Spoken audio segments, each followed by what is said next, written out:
What if I told you that what happened in Baku was not a simple strategy error, but the trigger for an internal war that is putting the most expensive Ferrari project in decades? Can the tension between Hamilton and Leclerc drag the entire team to absolute chaos? What happened in the Azerbaijan 2025 prize was not an isolated accident. It was the turning point, the drop that overflowed a glass that already came to the limit since Ferrari decided to embark on his riskiest bet in more than a decade. To put Charles Leclerc, the emotional heir of Maranello, with Lewis Hamilton, the living legend that has won everything, but that arrived with an own agenda and an aura of messiah. On paper, this pair represented the perfect union between experience, speed, and hunger of titles. But in reality, the coexistence between the two is being a watchmaking bomb that seems to have exploded without anyone inside the team having the tools to disable it. Baku was simply the scenario in which all this accumulated tension found an open microphone. The incident of team orders was not just a misinterpretation or a specific strategy error. It was the visible symptom of a divided team, where there is no longer a clear hierarchy or a common vision. When Leclerc receives the instruction not to attack Hamilton, knowing that he had a better rhythm and greater potential to recover positions, his frustration was not a momentary reaction. It was the drowned cry of someone who feels that his house is no longer his, that his place has been occupied, that the team for which he has fought for years no longer prioritizes him. Radios not transmitted to the public reveal a sarcastic hurt that launches phrases such as, "Enjoy the P8, with a mixture of irony and resignation. But the most serious thing is what this means for internal dynamics. If Leclerc begins to distrust the equipment, if it feels betrayed or used, then Ferrari risks losing not only cohesion between pilots, but also the emotional commitment of his most loyal man. And Hamilton, meanwhile, has not made any effort to calm the waters. His silence after the race, far from being a diplomat, was interpreted within the paddock as a way of marking territory. As if saying, "I don't get off the plan, who has to adapt is the other."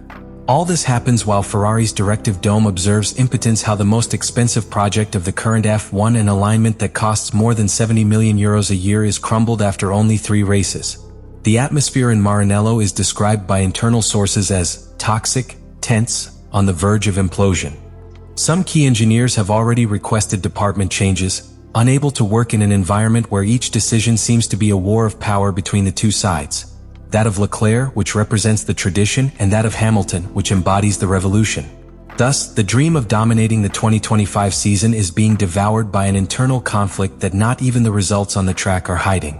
And the most alarming thing is that all this happens at open doors, with the Italian media lighting the bonfire, the divided fans, and the rivals rubbing their hands, while Ferrari, once again, seems to be his worst enemy.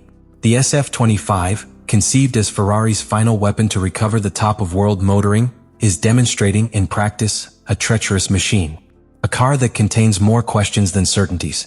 That promised aerodynamic efficiency, avant-garde hybrid power, and a stable platform to exploit the talent of its star pilots, but that until now has been shown as a double-edged creature.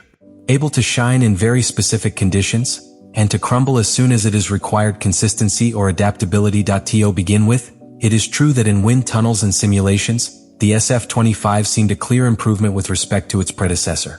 In long straight lines and high-speed curves, its behavior is competitive. The efficiency of the airflow under the floor of the car is remarkable and allows a considerable level of aerodynamic load with a relatively low resistance. This feature is ideal in circuits such as Spa or Silverstone, where high-speed stability makes a difference. But outside those contexts, the car loses balance in an alarming way.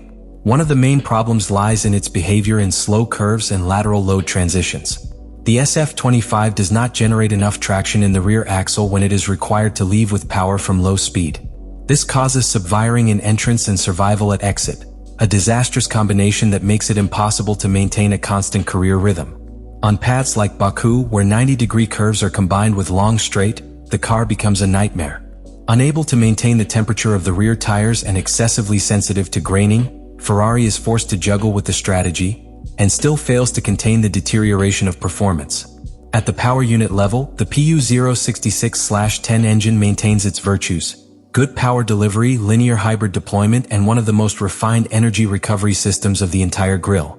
But even this has a cost. To achieve this energy efficiency, Ferrari has had to compromise certain internal cooling areas. And that has already caused some episodes of map lifting, where pilots are forced to roll with reduced power to maintain temperatures under control. This, in a season where each 10th account is unacceptable for a team that aspires to win titles. In addition, the car does not respond well to rapid settings between sessions. The engineers have reported that each change in the setup produces unexpected side effects, to improve the passage through the braking medium curve and vice versa. This generates a constant trial and error cycle that leaves pilots without real confidence. Hamilton has already mentioned that he still fails to find a reference point in SF25. And Leclerc, with more accumulated mileage, has not managed to stabilize its sensations. In summary, the car does not convey what it does, and when that happens, the pilot goes blind. The greatest symptom of this technical crisis was evidenced in Baku's rain. The SF25, far from adapting to the variable conditions, became unmanageable.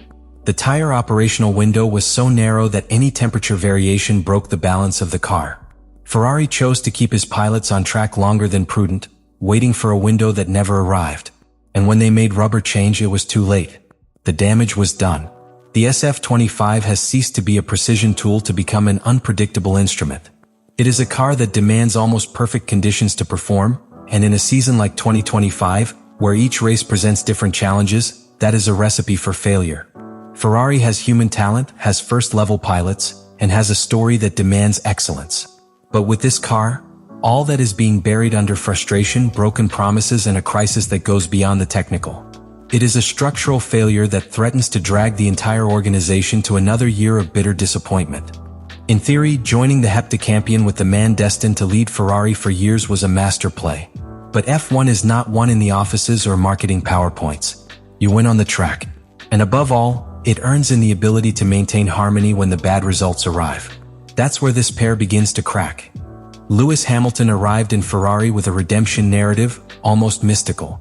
After frustrating years in Mercedes, the British sought his last great challenge, to return the glory to the most iconic Scuderia in history. But that story clashes frontally with Charles Leclerc, a pilot shaped by Maranello's house, who has supported frustration seasons, strategy errors, mechanical failures, and breeding promises. Charles is not just a pilot in Ferrari. It is a symbol, and for many also a victim. The emotional situation of the pilots also does not help. Hamilton, with all his experience, is not used to sharing prominence.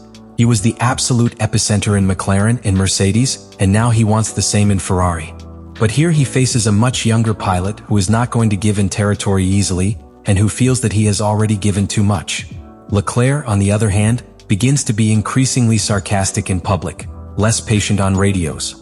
Today, Ferrari's greatest risk is not that the SF25 is not up to McLaren or Red Bull, is that his most ambitious project in years implosion inside before even arriving at the middle of the season. Time runs, the pressure increases, and the margin of error is practically non-existent. Because in Formula One, dynasties are not built only with talent. They are built with balance. And in Maranello, that balance seems increasingly distant. When a sports crisis scales to the media plane, there is no turning back. The statements become weapons, the headlines entrenches, and every word pronounced by a relevant figure acts as an accelerator on a fire that, until that moment, could still have been controlled. That is exactly what Ferrari is living after the Azerbaijan Grand Prix. What began as a tactical controversy is now a narrative war. And the most dangerous. Not only is it freed within the team, but also in international public opinion, where each voice with authority has the power to further destabilize a project that already trembles from its foundations. The phrase that exploded everything was one but devastating. Jacques Villeneuve, world champion and figure recognized for his ability to speak without filters, he said honestly, "Ferrari is completely lost at this time and needs guidance." That statement was immediately replicated by the Italian press, which was already documenting with increasing concern the lack of clear direction within the team. For Villeneuve, what happens in Ferrari is not a simple sports downturn. It is a sign that the team has lost the institutional course, which does not know how to integrate two dominant figures such as Hamilton and Leclerc, and that SF25 is only the visible symptom of a much deeper problem. This is, perhaps, the most important moment of the year for Ferrari. Not because of what the position table says, but for what it means emotionally. It is the moment when you should decide what you want to be. A team that lives from the past, repeating errors over and over again? Or one who finally controls his destiny, accepts his failures and reinvents himself from the inside? I ask you, do you think Ferrari has what is necessary to recover and build something real with Hamilton and Leclerc? Or are we seeing the beginning of the end of one of the most ambitious and polarizing projects in the recent history of the team? What would you do if you were Vasseur? Who should give in? And what does Ferrari need to change so that this is not, once again, another wasted season?